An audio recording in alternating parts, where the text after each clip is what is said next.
먼저 오늘 설교 제목을 한번 보실까요? 비천에 처할 줄도 알고 풍부에 처할 줄도 알아. 오늘 이 설교의 제목은 신약 성경 빌립보서 4장 12절에 나오는 말씀입니다. 그 말씀 한번 볼까요? 나는 비천에 처할 줄도 알고 풍부에 처할 줄도 알아. 모든 일 곧 배부름과 배고픔과 풍부와 궁핍에도 처할 줄 아는 일체의 비결을 배웠노라 라는 말씀이 있습니다. 비천하다라는 말 다들 잘 아시겠지만 지위가 낮고 천하다라는 뜻입니다. 매우 가난하고 어려운 상황을 이야기하는 거예요. 비천하다. 자, 그리고 풍부하다는 잘 아실 겁니다. 무언가가 넉넉하고 많다. 그러니까 즉 풍요로운 상황을 이야기하는 겁니다. 자, 그러면 이 말은 나는 비천한 상황에서도 잘 있고 풍부한 상황에서도 잘 있어. 마치 목욕탕에 가면 나는 냉탕에서도 잘 버티고 온탕에서도 잘 버텨. 이런 내용일까요? 여러분, 이건 단순히 나에게 이러한 일이 벌어져도 나는 버틸 수 있어, 견딜 수 있어, 이런 의미가 아니에요. 풍부해서 견딘다, 이런 말 들어보셨나요? 아니잖아요. 이 말은 단순히 그 순간을 잘 버틴다, 지나갈 수 있다, 이런 내용의 의미가 아니에요. 이 내용을 생각해 보기 위해서 이런 이야기를 한번 생각해 봅시다. 어떤 사람이 중요한 시험을 앞두고 있었어요. 공부에 집중을 하기 위해서 지금 내가 공부하는 모든 책을 다 싸들고 저 멀리 시골에 있는 할머니 집에 가기로 한 거예요. 할머니 집에 갔어요. 그리고 할머니 집에 있는 빈 방에 자리를 잡고 열심히 공부를 하고 있었습니다. 근데 하루는 할머니가 문을 똑똑똑 두드리는 거예요. 그리고 물어보는 거예요. 빨간 휴지 줄까? 파란 휴지 줄까? 이런 걸 물어본 게 아니라, 애야, 춥지 않니? 아궁이에 불 좀 지펴줄까? 이렇게 물어봤어요. 할머니의 이 질문에 손자가 이렇게 대답을 한 거예요. 아니에요, 할머니. 저 괜찮아요. 저는 좀 더워도 잘할 수 있고 좀 추워도 잘할 수 있어요. 자, 여기서 질문. 이 손자는 좀 더워도 좀 추워도 뭘 잘할 수 있다고 한 거죠? 공부를 하는 데에는 아무 문제가 없다는 거예요. 저는 추워도 여기 잘 있을 수 있고 더워도 잘 있을 수 있어요. 그냥 머물러 있을 수 있다는 것이 아니라 공부를 잘할 수 있다라는 것을 이야기한 거죠. 맞나요? 이렇게 열심히 공부하는 손자를 위해서 할머니가 맛있는 아침 식사를 준비해 놓았습니다. 근데 어젯밤에 늦은 시간까지 공부를 했는지 일어나지를 못해요. 할머니가 기다렸어요. 손자가 드디어 일어나서 방에서 부시시하게 나오기 시작합니다. 손자에게 얼른 씻고 밥 먹어 라고 했습니다. 자, 손자가 이제 식탁에 앉았어요. 근데 보니까 밥하고 국이 다 식어버린 거예요. 그래서 할머니가 말하는 거죠. 애야, 이 밥하고 국이 다 식어버렸네. 아이고, 따뜻할 때 먹어야 맛있는데 라고 하니까 손자가 뭐라고 하냐면, 괜찮아요, 할머니. 전 뜨거워도 되고 차가워도 돼요. 그런 거 아무 문제가 안 돼요. 자, 그러면 손자가 한 이 말의 내용이 뭐예요? 저는 뜨거워도 맛있게 먹을 수 있고 차가워도 맛있게 먹을 수 있어요. 저 잘 먹어요. 이런 의미잖아요. 그냥 그게 괜찮다라는 말이 아니라 그렇게 되어도 저는 맛있게 잘 먹을 수 있어요. 문제될 것이 없어요. 이런 말이잖아요. 자, 그러면 빌립보서 4장 12절을 다시 한번 보세요. 나는 비천에 처할 줄도 안다. 풍부에 처할 줄도 안다. 나는 어려운 상황에 처할 줄도 안다. 넉넉한 상황에 처할 줄도 안다. 이 말의 의미는 비천에 처했을 때 또는 풍부에 처했을 때 내 삶의 어떤 부분을 지키는 데에는 전혀 문제될 것이 없다라는 말이에요. 그럼 바울은 비천에도 무엇을 지킬 수 있고 풍부에도 무엇을 지킬 수 있었을까? 그 내용이 11절에 나와요. 11절 함께 읽어볼까요? 시작. 내가 궁핍함으로 말하는 것이 아니니라 어떠한 형편에든지 나는 자족하기를 배웠노니라고 합니다. 자, 무엇에 문제가 없다? 자족하는 일에. 자족이 뭐예요? 만족할 줄 아는 거예요. 만족할 줄 아는 거예요. 나는 풍부해도 만족할 줄 알고 부족해도 만족할 줄 안다. 단! 이 일에는 한 가지 조건이 있는데 그 조건이 13절에 나와요. 뭐라고요? 내게 능력 주시는 자 안에 있을 때에 가능하더라는 겁니다. 내게 능력 주시는 자 안에 있는 증거가 뭐다? 그 상황에서도 만족하는 것이 내가 주님 안에 있는 증거다라는 겁니다. 내게 능력 주시는 자 안에 있으면 나에게 무엇이 있더라? 만족이 가능하더라라고 합니다. 자, 이 말의 의미는 이런 거죠. 내가 비천한 상황에 있을 때에도 낭망하지 않고 묵묵히 주님을 의지했더니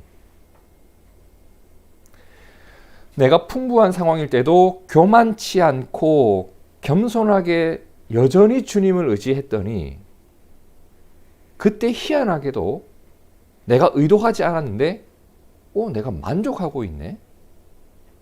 그러니까 만족을 의도한 것이 아니라 만족이 되어진 거예요.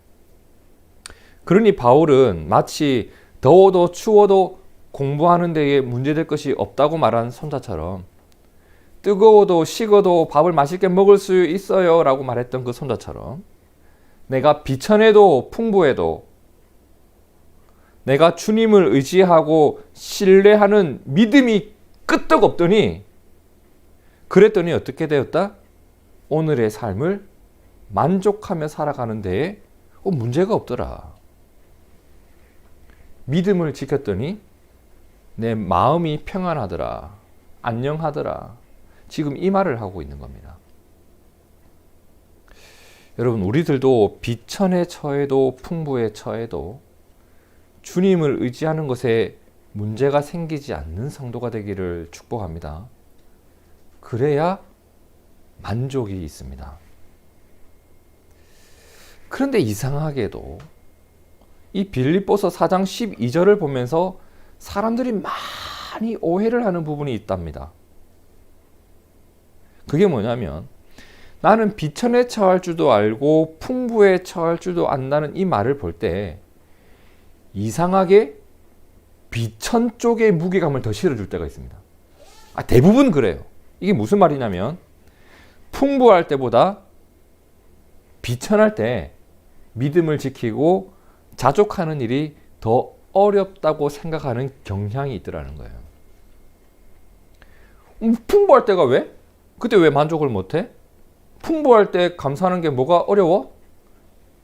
이런 의문을 품고 비천할 때에 더 무게감을 줄 때가 있단 말이에요. 여러분 어떨까요? 비천할 때 만족하는 것은 사실 좀 어려워요. 그건 우리가 모두 이해할 수 있어요. 그렇다면 우리가 넉넉하면 내가 원하는 것들이 좀 채워지면 내가 바라는 것들이 갖추어지면 야 하나님 난 더욱 주님을 의지하겠습니다. 이런 믿음의 고백이 나오고 내 삶에 더욱 만족하게 되든가 이 일이 과연 쉬울까? 가만히 생각해 보면 여러분 이것도 어려워요. 내가 부요하면 내게 능력 주시는 주님을 의지하며 살아가게 되던가요? 예수님은 이렇게 말씀하셨어요. 마가복음 10장 25절에 낙타가 바늘 귀로 나가는 것이 부자가 하나님의 나라에 들어가는 것보다 쉬우니라. 바늘 하나 드릴 테니까 동물원에 가셔서 낙타를 한번 넣어보시죠. 말도 안 되는 일입니다. 그죠? 그런데 낙타가 바늘기로 나가는 것이 부자가 하나님 나라에 들어가는 것보다 쉽다고 하셨습니다. 가진 것이 많은 사람은 그 소유의 넉넉함으로 인해서 하나님을 의지하는 자리로 나가는 것이 어려워요.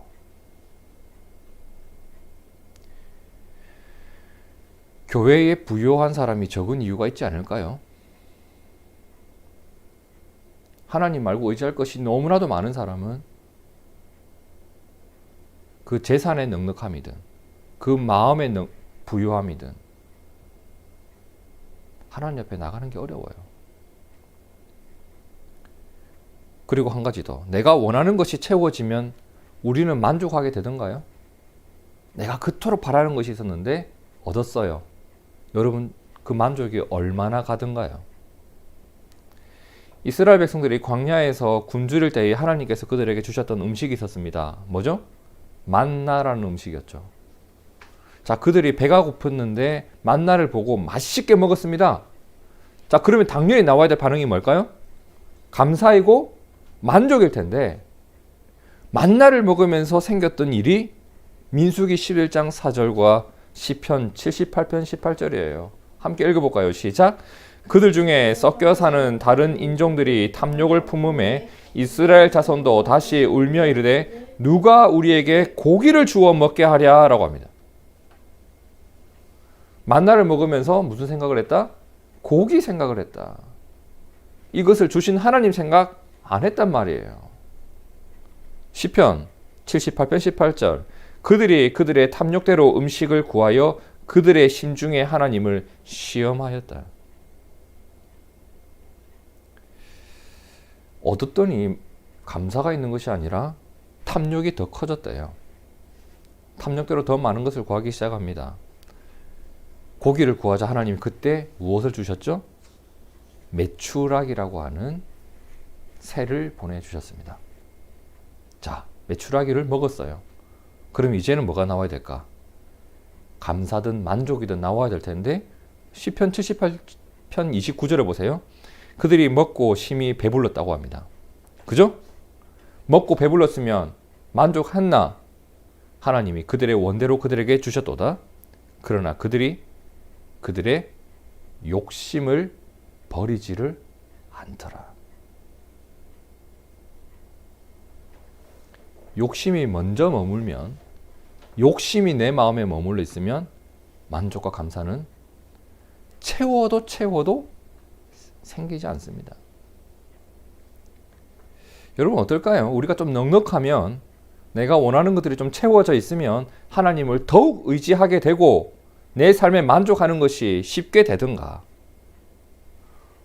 풍요에 거하는 것도 결코 쉬운 일 아니죠. 오늘 교회의 모습과 성도들의 모습을 가만히 한번 들여다보아도 주님을 의지하는 일이, 그리고 자족하며 살아가는 일이 얼마나 어려운지, 그것이 결코 풍부하다고 쉬운 일도 아니고 비천하다고 어려운 일도 아닌 것이 오늘 우리를 봐도 알 수 있는 부분인 것 같습니다. 이 일은 우리가 하려고 해서 되는 일이 아니라 오늘 바울의 고백처럼 어떻게 내게 능력 주시는 자 안에 있을 때, 내게 능력 주시는 주님을 붙들고 있을 때, 즉 나를 인도하시는 주님을 신뢰하는 가운데 주어지는 일이고 주님의 약속을 믿고 의지하는 가운데 주어지는 일이라 믿습니다. 풍부할 때 교만치 않고 겸손히 주님을 바라보는 것, 비천할 때 낭망하지 않고 주님을 신뢰하는 것, 그것이 나를 만족으로 인도한다고 했습니다. 지금까지 살펴본 이 내용들을 쫙 정리를 하면 바울은 어땠다? 비천에 처할 줄도 알고 풍부에 처할 줄도 알았다. 이 말은 무슨 말이다? 비천에 처한 때에도 주님을 신뢰하고 만족할 줄 알았고, 풍부에 처한 때에도 겸손하게 주님께 감사하고 만족할 줄 알았다. 이 말입니다. 오늘 우리가 함께 읽은 욥기 본문 말씀을 보면 욥 또한 이러한 믿음의 사람이었다라는 것을 우리가 살펴볼 수 있는데요. 자, 욥이 어떤 사람이었는가? 이건 우리가 많이 이야기했기 때문에 잘 아실 것 같아요. 간단하게 살펴봅시다. 욥기 1장 1절에서 5절까지를 보면 욥은 이런 사람이었습니다 라는 것을 잘 보여주는데, 제가 간단하게 정리를 하면서 지나갈게요. 먼저 욥기 1장 1절을 보세요. 우스 땅에 욥이라 불리는 사람이 있었는데 그 사람은 온전하고 정직하여 하나님을 경외하며 악에서 떠난 자더라. 한마디로 뭐다? 욥은 하나님 믿는 사람이다. 2절, 그에게 아들 7과 딸 3이 태어나니라. 자, 욥은 어떤 사람이다? 아빠다. 한 가정의 아빠다. 몇 명의 자녀가 있다? 10명. 3절, 그의 소유물은 양이 7,000마리, 낙타가 3,000마리, 소가 500마리, 암나귀가 500마리, 종도 많았다. 동방 사람 중에 가장 훌륭한 자다. 훌륭한 자다, 이 말은 영향력이 큰 사람이었다라는 뜻입니다. 한마디로 부자다. 4절, 그의 아들들이 자기 생일에 각각 자기의 집에서 잔치를 베풀고 그의 누이 3명도 청하여 함께 먹고 마시더라. 그들이 차례대로 잔치를 끝내면 욥이 그들을 불러다가 성결하게 하되 아침에 일어나서 그들의 명수대로 번제를 드렸으니 이는 욥이 말하기를 혹시 내 아들들이 죄를 범하여 마음으로 하나님을 욕되게 하였을까 함이라. 욥의 행위가 어땠다? 항상 이랬다. 이게 중요해요. 항상 이랬다. 한 가지 예를 들면서 항상 이랬다. 한마디로 뭐라고 할 수 있을까요? 욥은 항상 거룩한 삶을 위해 최선을 다했다. 거룩한 삶에 대한 의지가 있었다. 고민이 있었다. 실천이 있었다. 언제? 항상. 이 내용들 전부 다 정리하면 욥은 어떤 사람이었다? 10명의 자녀가 있는 부자였는데 영향력이 컸고 하나님을 믿었고 거룩한 삶을 살아가는 사람이었다. 정리가 되나요? 자, 여러분, 이처럼 욥은 어떠한 상황에 처할 수 있는 사람이었다?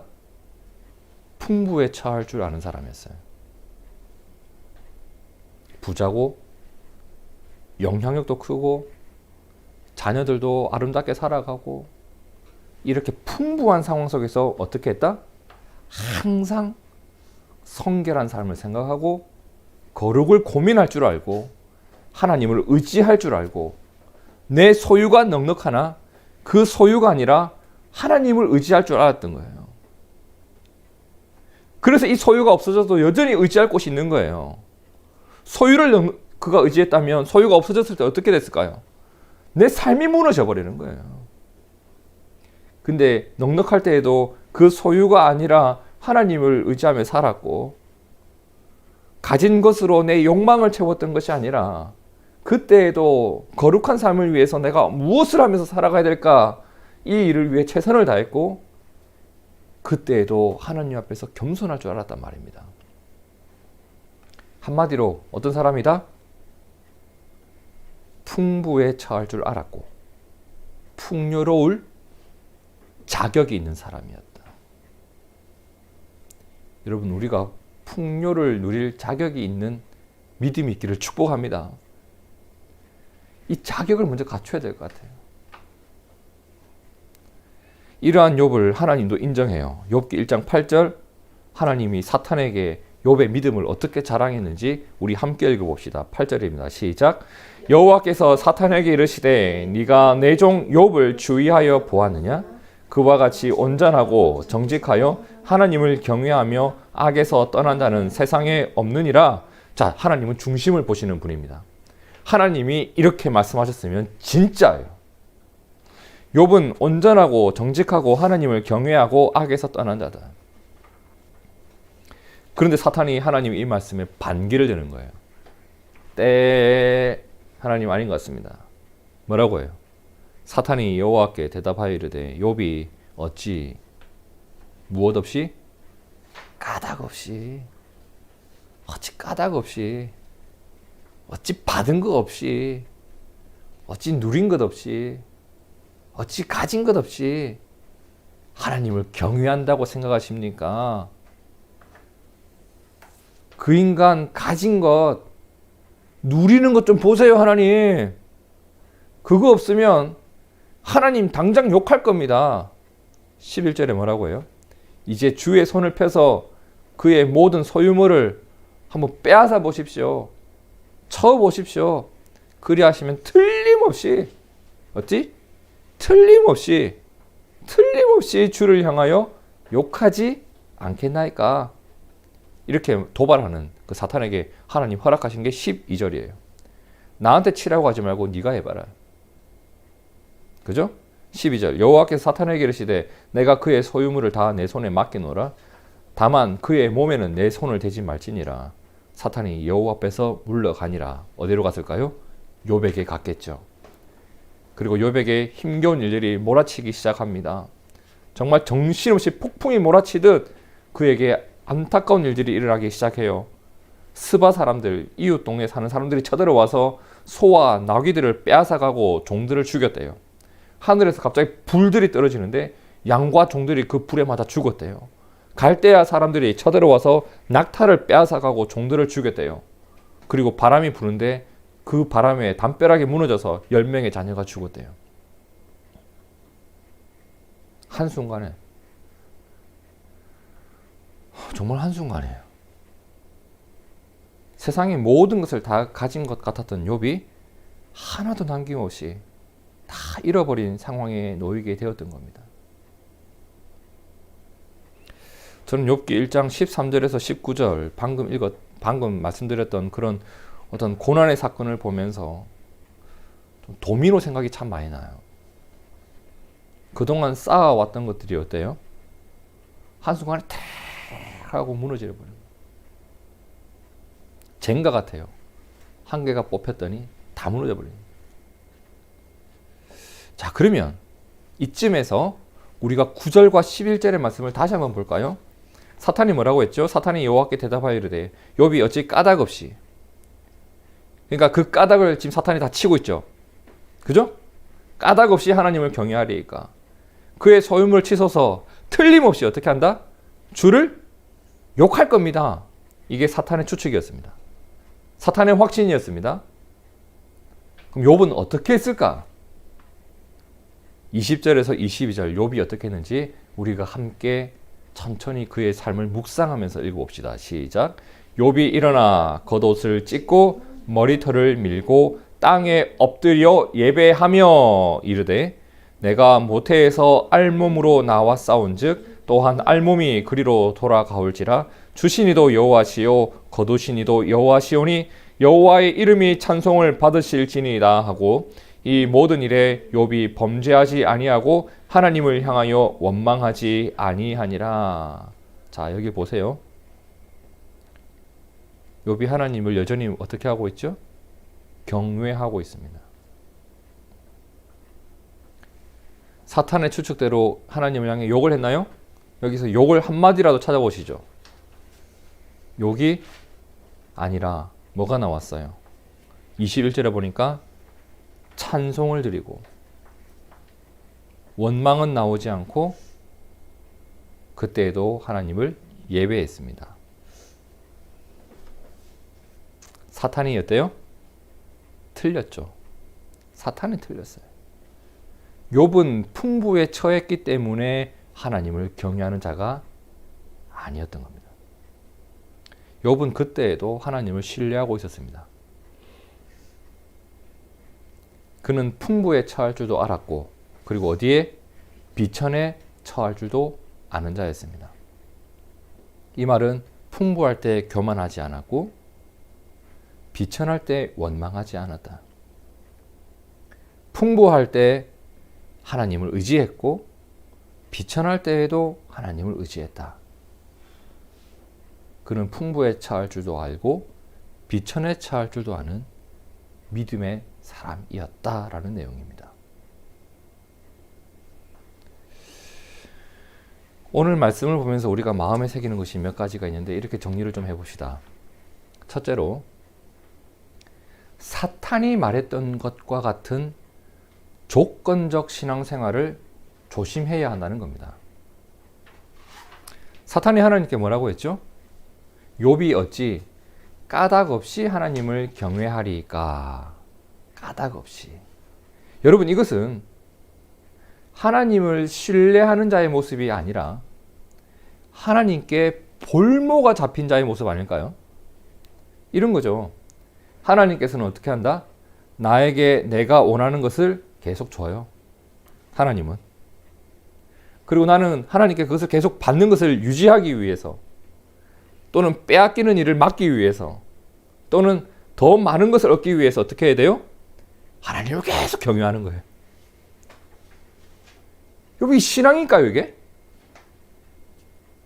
이 볼모가 잡혀 있는 거죠. 두려움 속에서 신앙생활을 할 수밖에 없어요.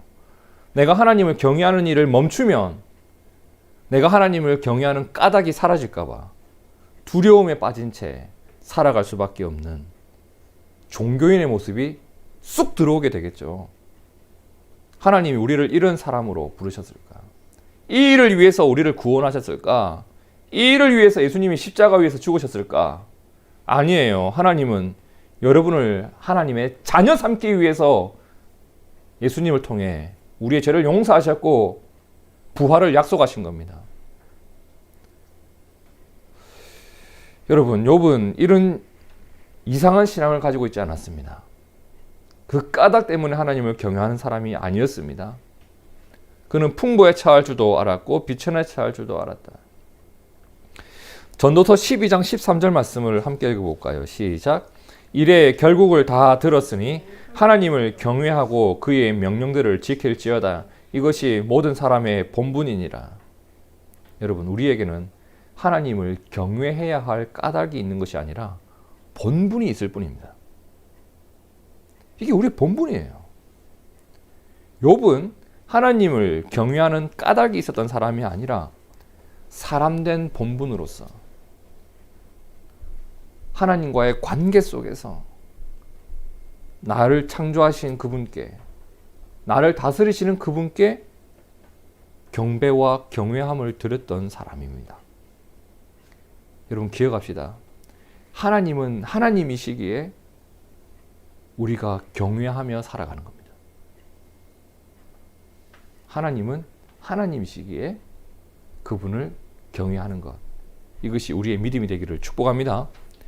자, 둘째로, 믿음의 선배들이 걸어간 믿음의 길을 잘 따라가시길 바랍니다. 그냥 그렇게 살았나 보다라는 지식을 가지고 있지 말고 그 길을 따라갈 줄 알아야 돼요. 먼저 욥은 모든 것을 잃게 되는 큰 일을 겪었습니다. 그렇죠? 자, 이 일이 일어난 후에 어떤 고백을 했죠? 주시니도 여호와시요 거두시니도 여호와이시다. 주셨을 때에도 여호와 안에 거했고 거두셨을 때에도 여호와 안에 거했다. 나의 능력 되시는 하나님 안에 거하는 자였습니다. 바울은 어때요? 비천에 처해도 풍부에 처해도 만족할 줄 안다고 했습니다. 무엇 때문에? 내게 능력 주시는 주님 안에 있다 보니 그 일이 일어나더라. 물론 그래요, 여러분. 잃었을 때는, 비천할 때는 힘들죠. 아파요. 하지만 내가 아프고 힘든 것이 하나님을 떠나야 될 이유는 아니지 않습니까? 그때도 붙들어야 될 것은 하나님밖에 없어요.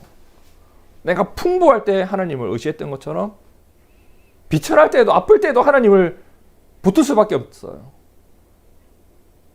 왜냐하면 하나님은 나에게 그런 분이기 때문입니다. 믿음의 선배들은 내가 겪는 일에 따라, 내가 놓인 상황에 따라 하나님을 버리기도 하고 찾기도 하고 그러지 않았습니다. 그렇죠? 사탄이 말했던 대로 까닭 때문에 하나님을 따랐던 것이 아니기 때문입니다. 다만 그들은 하나님을 늘 의지하였기에 넉넉할 때 감사할 줄 알았고 부족할 때 간구할 줄 알았습니다. 하지만 사실 이렇게 신앙생활을 하지 않는 사람도 우리 주변에 많죠. 성경에도 그런 사람 많습니다. 그러면 내가 본받고 살아가야 될 모습은 뭘까요? 우리가 이 함정에 많이 빠집니다. 자꾸 다른 사람들이 어느 정도 하는 것이 내 신앙의 한계로 삼아요. 아우, 요즘 목사님들도 그렇게 안 하던데요? 그 사람들도 그렇게 안 하던데요? 그게 왜 내 신앙의 기준이 됩니까? 우리가 믿음의 선배들이 걸어간 그 믿음의 길을 잘 따라가는 믿음이 있기를 바랍니다. 믿음의 길, 소망의 길 위에 내 발걸음이 있기를 축복합니다. 마지막 셋째로 이 두 단어를 오늘 말씀을 통해 꼭 기억하셨으면 좋겠어요. 감사와 겸손. 감사와 겸손. 하나님의 은혜를 기억하는 가장 좋은 방법은 감사입니다.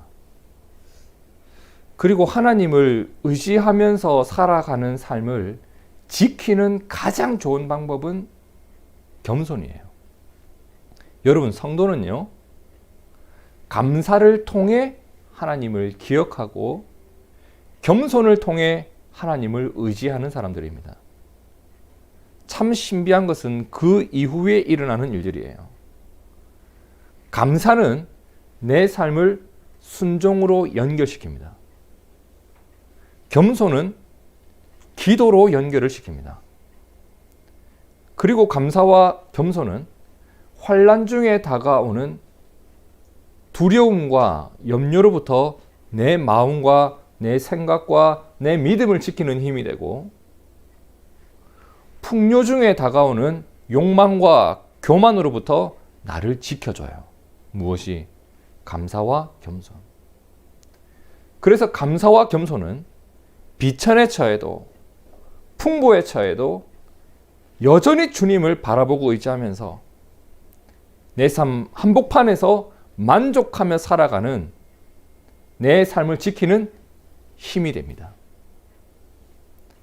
그래서 내가 얼마나 감사하며 살았는가, 얼마나 겸손하게 살았느냐가 풍부에 처할 줄도 알고 비천에 처할 줄도 아는 믿음의 뿌리가 됩니다. 여러분, 우리가 상황에 의해 믿음이 흔들리는 자가 아니라 믿음에 의해 상황을 이겨내는 자로 살아가는 은혜를 누리기를 축복합니다. 우리의 능력 되시는 하나님이 우리의 믿음 위에 복을 반드시 주실 것을 저는 믿습니다. 겸손히 하나님과 동행하는 삶 가운데 만족과 주님의 은혜가 그리고 넘치는 감사가 있기를 진심으로 축복합니다. 함께 기도하겠습니다.